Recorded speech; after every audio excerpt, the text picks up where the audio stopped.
Hello, my dear students. This is A.K. Kuswaha, and you are watching my YouTube channel English Language and Literature with A.K. Kuswaha. Welcome in this session of English teaching. अंग्रेज शिक्षण के इस session में हम लोग UP board class 11th की horn bill text book को cover करते हुए chapter first the portrait of a lady के क्वेश्चन आंसर को पढ़ने जा रहे हैं। आइए देखें क्वेश्चन है the three phrases of the author's relationship with his grandmother before he left else country to study abroad। तो वो तीन phrase of the author's relationship, लेखक के जो रिलेशनशिप थे विथ हिज ग्रैंड मदर, अपनी दादी माँ के साथ, before he left else country to, तो अन्य देशों में जाने से पहले, टू स्टडी अब्राड, तो आगे की शिक्षा के लिए अन्य देशों में जाने से पहले उसके जो थ्री रिलेशनशिप थे वे कौन थे।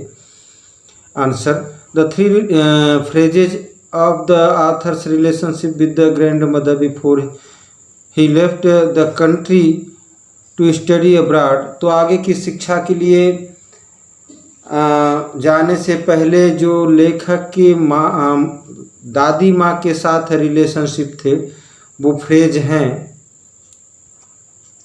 चाइल्डहुड, बाल्यावस्था। इस बाल्यावस्था में when he went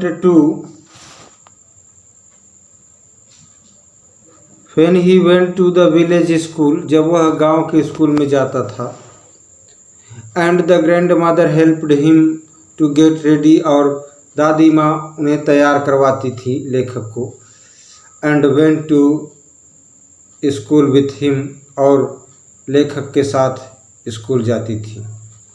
और दूसरा है बॉयहुड, बाल्यावस्था, boyhood when he went to the city school in a bus, जब वे शहर के विद्यालय में बस में सवार होकर जाया करते थे।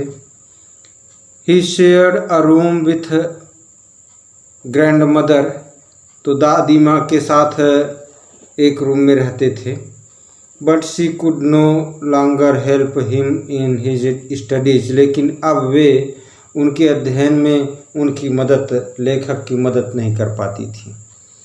और तीसरा है early youth, when he went to the university, जब वे यूनिवर्सिटी गए, and was given a room of his own, और अलग से कमरा दे दिया गया।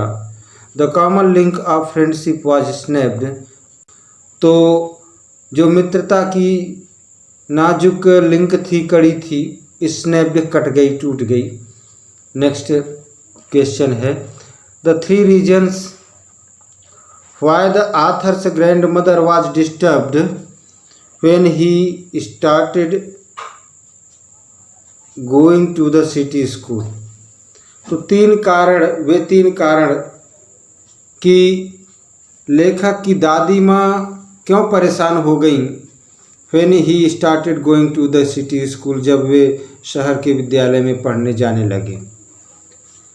The three reasons why the author's grand mother was disturbed, तो वे दादी माँ के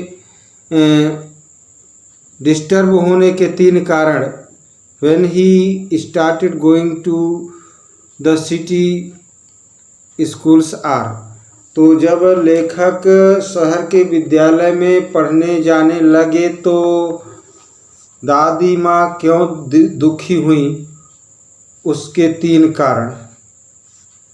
पहला कारण ये कि she hated western science and learning, वे पश्चिमी विज्ञान और ज्ञान को से घृणा करती थी।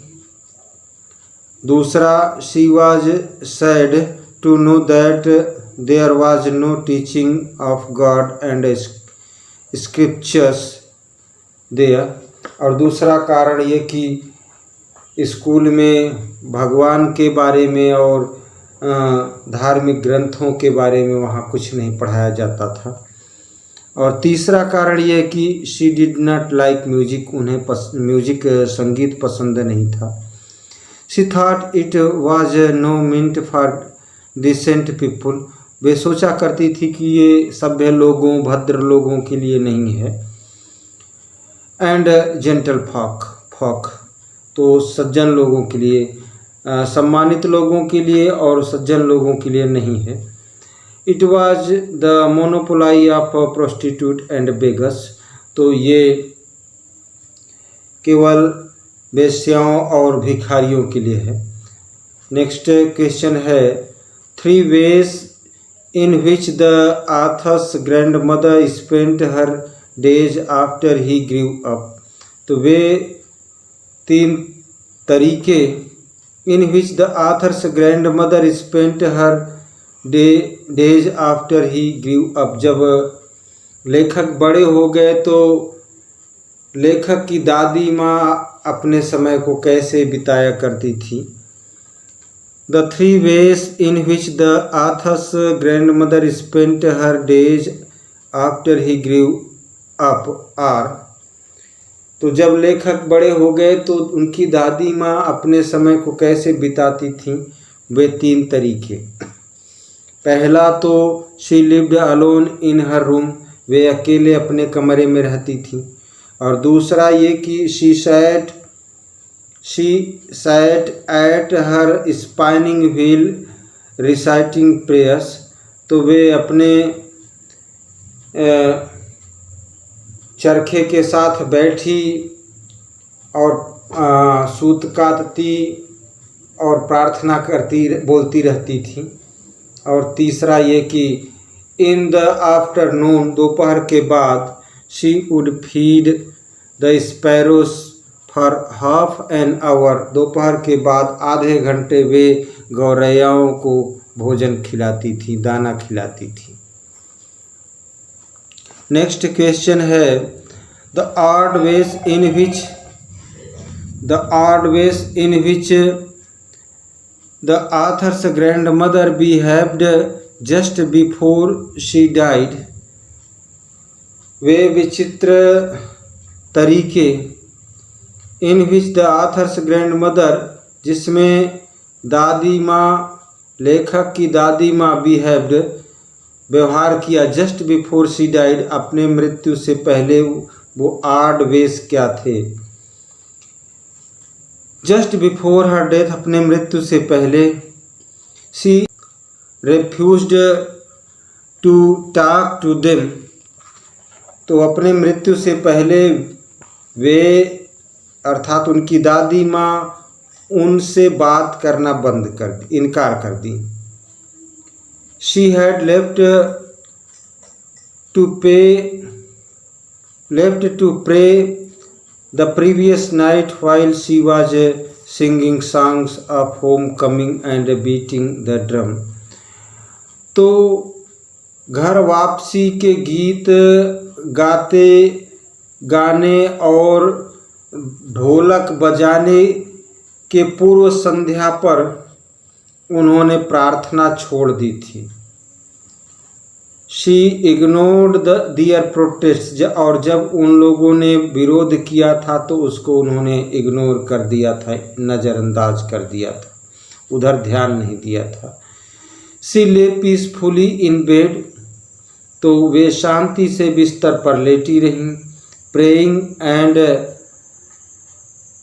टेलिंग बीड्स, प्रार्थना करती रहीं और मनके को यानी गिनती रही, माला जपती रही। बीड्स मीन्स मन का, माला। नेक्स्ट क्वेश्चन है the ways in which the sparrows expressed their sorrow when the author's grand mother died, वे तरीके जिस तरह से गौरैयाओं ने दादी माँ के मृत्यु पर शोक व्यक्त किया। Answer, thousands of sparrows sat silently surrounding the dead body of the author's grand mother. तो लेखक की दादी माँ के डेड बॉडी के आसपास हजारों गौरैया शांति से बैठी थी। देयर वॉज नो चर्पिंग, कोई चहचहाहट नहीं थी। The author's mother through some small The author's mother threw some small piece of bread to them। तो लेखक की माँ ने रोटी के कुछ छोटे छोटे टुकड़ों को उन पर फेंका। They took no notice of them। उन गौरैयों ने उन रोटी के टुकड़ों पर ध्यान नहीं दिया। When the grandmother's corpse was carried off, जब दादी माँ के शव को ले जाया गया तो they flew away quietly, वे शांति से उड़ गईं। Thus the sparrow expressed their sorrow। इस प्रकार गौरैयों ने अपने दुख को व्यक्त किया। नेक्स्ट क्वेश्चन है, Which language do you think the author and his grandmother used while talking to each other? आप क्या समझते हो लेखक और उसकी दादी माँ किस भाषा में बात किया करते थे? Answer, The author's grandmother was not much educated। लेखक की दादी माँ अधिक शिक्षित नहीं थी। So I think the author and his grandmother use to talk in their mother tongue. इसलिए मैं समझता हूँ कि लेखक और उनकी दादी माँ मातृभाषा में बात किया करते थे। In this case Punjabi. तो कहा इस संदर्भ में पंजाबी भाषा में, मदर टंग पंजाबी भाषा में बात करते थे। नेक्स्ट क्वेश्चन है, which language do you use to talk to elderly relatives in your family? तो अपने परिवार के बड़े बुजुर्ग लोगों के साथ आप किस भाषा का इस्तेमाल करते हो? Answer, My elderly relatives are well versed in English and Hindi। तो मेरे सगे संबंधी रिलेटिव्स हिंदी और इंग्लिश में दक्ष हैं। वेल वर्स्ड दक्ष हैं, निपुण हैं। I feel at home greeting them in English. तो जब मैं कोई ग्रीटिंग देता हूँ, शुभ संदेश देता हूँ तो इंग्लिश में देता हूँ।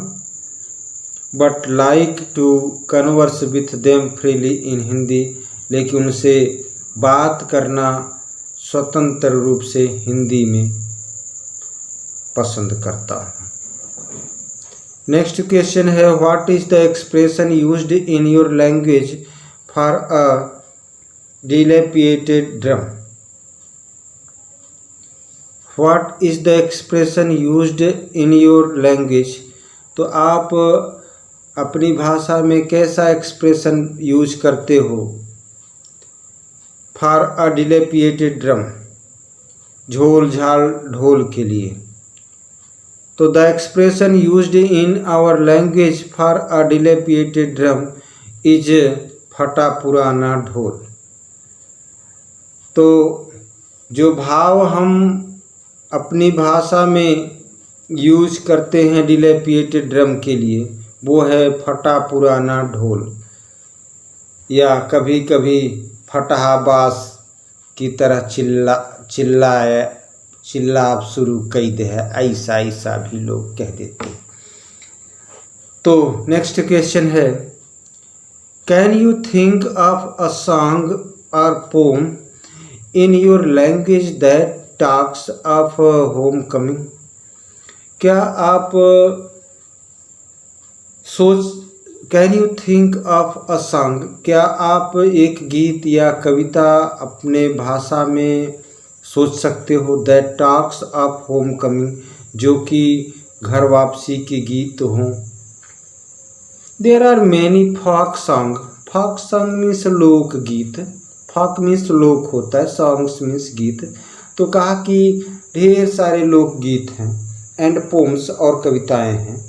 Singing of the exploits, exploits means कारनामे, ऑफ ब्रेव वॉरियर्स, तो बहादुर योद्धाओं के कारनामों के ढेर सारे लोकगीत और कविताएं हैं। All this talk of their home coming after winning a battle, ये सारी उनके युद्ध भूमि से विजय प्राप्ति के पश्चात घर वापसी के से संबंधित हैं। प्यारे बच्चों, माय डियर स्टूडेंट्स, उम्मीद करता हूँ कि ये आंसर आपके लिए हेल्पफुल होगा और आपको पसंद आएगा। अगर अच्छा लगे तो लाइक करें, शेयर करें और अपने वैल्यूएबल कमेंट्स भी करें। Thanks everyone of you.